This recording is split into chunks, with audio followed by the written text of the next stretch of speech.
అంటే నేను మీ దగ్గరకు వచ్చాను కదా, what is my duty, what I'm doing, I'm a judge, I have to stay in the court. అవునా? కోర్టు లేకుండా దగ్గరకు వచ్చాను మీ దగ్గరికి. చెప్పండి, మీరు చెప్పగలిగితే నేను మాట్లాడతాను. ఎందుకు వచ్చాను? To create some awareness. ఎవరు ఆ పీపుల్ ఇప్పుడు స్టూడెంట్స్. అవునా?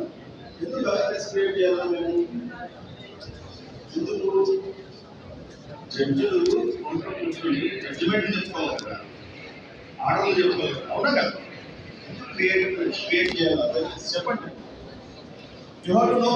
సొసైటీలో ఒక జడ్జి వస్తున్నాడు, ఒక ప్రోగ్రామ్ చేస్తున్నాడు, ఎందుకు చేస్తాను ఎవరు సే కదా, ఎవరు నో.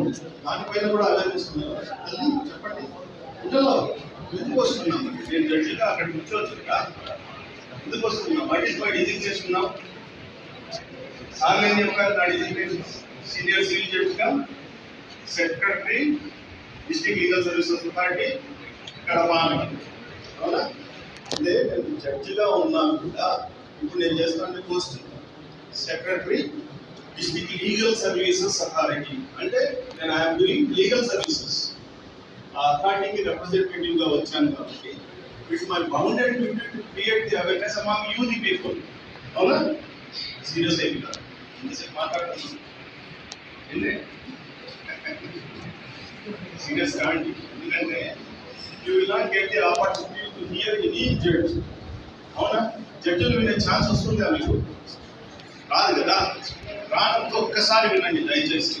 కొన్ని విషయాలే మనం మాట్లాడుతున్నాం, ఎక్కువ విషయాలు ఏముండవు. What is ragging? ఫస్ట్ మనం ర్యాగింగ్ గురించి ఒక 5 నిమిషాలు, ఎక్కువ డిస్కషన్ ఉండదు. ర్యాగింగ్ అంటే ఏమి? ర్యాగింగ్ అంటే ఏమి చెప్పండి. మీకు అర్థమైతే ర్యాగింగ్ అంటే ఏమి ఒక లేచి చెప్పండి. బ్యాక్ బెంచర్స్ అంటే తెలివైన వాళ్ళంతా బ్యాక్ బెంచ్ లోనే ఉంటారు. అక్కడ చెప్పండి నాకు. అంటే మీరు మొగోళ్ళు కాదా? కాదా? మొగోళ్ళు అయితే చెప్పండి, ఒకరు చెప్పండి. మరి కళ్ళు ఆలోచిస్తారు, మొగోళ్ళని నిరూపించుకుంటారు. చాలా ఈజీ కాదు లేడీస్. చెప్పలేరా? ఎవరు చెప్పలేరా? ర్యాగింగ్ అంటే తెలీదా? You never face the ragging? Absolutely. ఇంతవరకు ఎవరు మిమ్మల్ని ఏం ర్యాగ్ చేయలేదు. What is the meaning of rag? Ragging అంటే ఏమి? అసలు ర్యాగింగ్ అంటే మీరు మీనింగ్ ఏం తీసుకుంటున్నారు? What is the meaning? Ragging అంటే నథింగ్ బట్ తెలుగులో మాట్లాడుతుంటే ఉత్కృష్టమైన చర్య, అంటే బగ్గింగ్. ఏ చర్యనైతే తీవ్రతరంగా చేసినప్పుడు దాన్ని ర్యాగింగ్ అంటారు. అవునా? Introduction of freshers with the seniors is nothing but A preliminary work. ఆ ఇంట్రొడక్షన్ ని మనం ఉత్కృష్టంగా చేస్తే దాన్ని ర్యాగింగ్ అంటాం. Simple definition. వచ్చిందా ఎప్పుడన్నా డెఫినేషన్? ఇప్పుడు పేరు అడుగుతాం, అమ్మా నాన్న పేరు అడుగుతాం, ఎక్కడ చదువుకున్నారా అంటాం, నీకు ఏమి ఇష్టం రా అంటాం, ఏదైనా డ్యాన్స్ చేస్తావా అంటాం, చేయించు, ఓకే ఆడికైపోయా, అంతే కదా.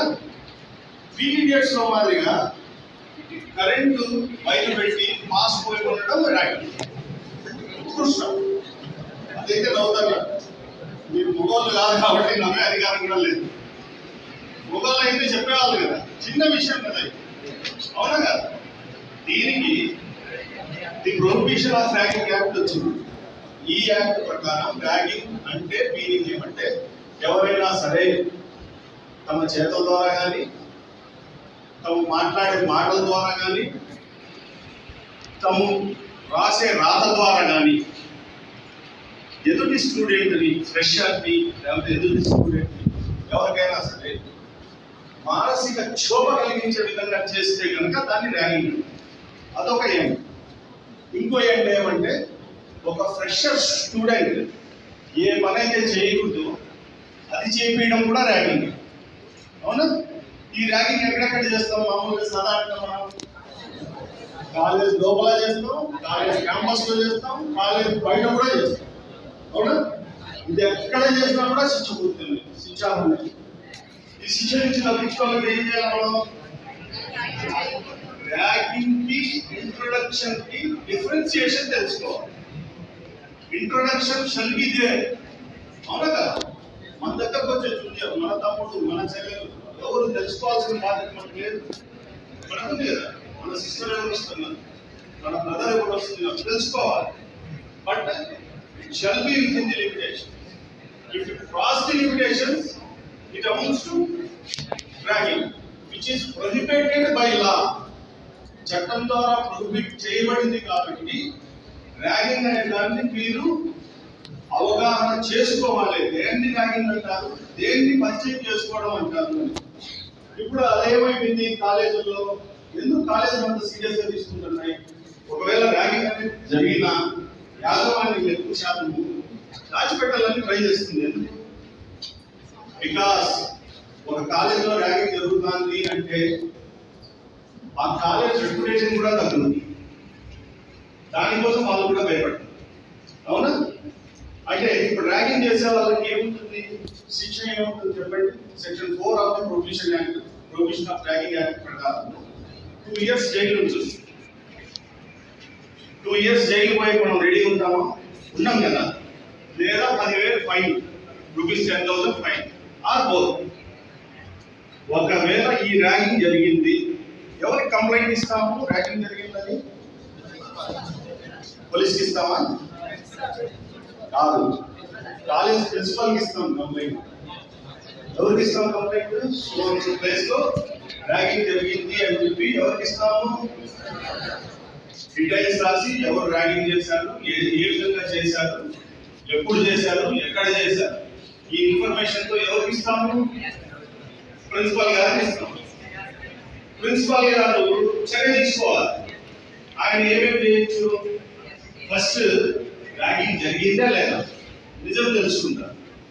Prima facie there are elements ఉన్నాయంటే he will refer the said complaint to the police. A police station, the jurisdiction in which the college is situated. A police station jurisdiction లో college ఉంటుందో అక్కడ ఇస్తారు. ఇచ్చిన తర్వాత FIR నమోదైంది. FIR నమోదైందంటే ఏం జరుగుతుంది తెలుసా మీకు? ఎవరైతే ర్యాగింగ్ చేశారో వాళ్ళు ఎడ్యుకేషన్ ఇన్స్టిట్యూట్ నుంచి సస్పెండ్ అవుతారు. సస్పెండ్ అవుతారంటే నెక్స్ట్ ఏం జరుగుతుంది తెలుసా మీకు? ఎక్స్పెల్ అవుతారు. హాస్టల్ నుంచి, కాలేజ్ నుంచి వెళ్ళిపోతారు. ఇది మనకు అవసరమా? అవసరం లేదు కదా. సరే, ప్రిన్సిపల్ గారు మంచోళ్ళు, చాలా మృదు స్వభావి, స్టూడెంట్ దెబ్బతినకుంటూ, కానీ ర్యాగింగ్ జరిగింది. ఇప్పుడు ఏం చేయాలా? ప్రిన్సిపల్ పిలిపించి చెప్పినా వాడు వినే రకం కాదు. ఒకవేళ ప్రిన్సిపల్ గారు ర్యాగింగ్ జరిగిన విషయం ఉన్నా పొరపాటున కూడా ప్రిన్సిపల్ గారు 7 days లోపల రెఫర్ చేయకపోతే ఆ ప్రిన్సిపల్ గారిని కూడా ర్యాగింగ్ చేసేకి అబేట్ చేశారు అని తీసుకొని వాళ్ళకు కూడా 2 ఏళ్ళు జైలు శిక్ష. That is how the ragging act is difficulty one. ఎంత డిఫికల్టీ అంటే అంత డిఫికల్టీ. ఏమంటే ప్రిన్సిపల్ గారి మీద మళ్ళీ ఎఫ్ఐఆర్ నమోదు చేయాలా, కాగ్నిజెన్స్ తీసుకోవాలా కోర్టు అంటే అక్కడ ఒక క్లాక్ పెట్టారు. ఎందుకంటే ఏ ప్రిన్సిపల్ కూడా ఇంటెన్షనల్ గా చేయరు కాబట్టి కలెక్టర్ గారి దగ్గర నుంచి పర్మిషన్ తీసుకుంటే వాళ్ళ మీద కేసు నమోదవుతుంది. ఈ విధానంలో కాలేజ్ నుంచి కాలేజ్ హాల్ యాజమాన్యం యాంటీ ర్యాగింగ్ కమిటీని కూడా ఏర్పాటు చేయాలి. దానికి తగ్గ బోర్డ్స్ కూడా పెట్టాలి, ఫ్లెక్సీస్ పెట్టాలి. ఇవి చేయకపోయినా న్యాక్ అక్రిడేషన్ పాయింట్స్ కూడా తగ్గిపోతాయి. ఒక్కోసారి కాలేజ్ యాజమాన్యం యొక్క గుర్తింపు కూడా పోతుంది. ఇంత సీరియస్ క్రైమ్ కాబట్టి ఈ ర్యాగింగ్ మీరు కొంచెం అవగాహన వచ్చింటుంది అనుకుంటాను. వచ్చిందా? ర్యాగింగ్ అంటే తెలిసింది కదా, ర్యాగింగ్ పనిష్మెంట్ ఏదో తెలిసింది కదా, ప్రిన్సిపల్ గారు చేయాల్సిన డ్యూటీ కూడా తెలిసింది కదా. అందుకు ప్రిన్సిపల్ గారిని తప్పుగా అనుకోవద్దండి. ఎప్పుడు ఎవరిని తప్పుగా అనుకోవద్దండి. ఓకే, ర్యాగింగ్ గురించి అయిపోయింది. నెక్స్ట్ ఏమి?